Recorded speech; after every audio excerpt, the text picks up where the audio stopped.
For decades, most careers followed a predictable structure. You started at the bottom. You learned basic tasks. You gained experience. You moved upward.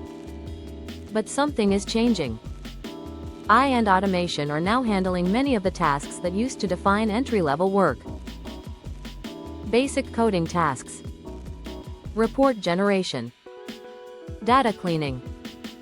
Documentation drafting. These were once training grounds for beginners. So is entry-level disappearing? Not exactly. But it is transforming.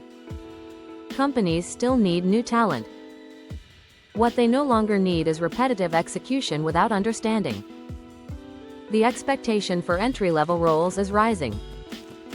Employers now want juniors who understand context, who can think critically, who can collaborate effectively, who can use tools intelligently.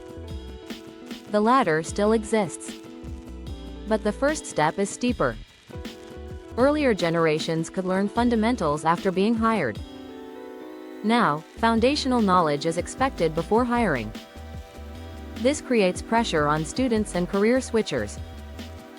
But it also creates clarity. Entry level is not dead.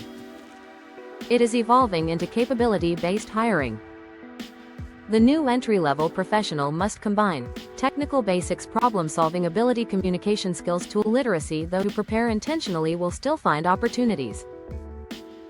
Those who rely on outdated assumptions about learning on the job may struggle.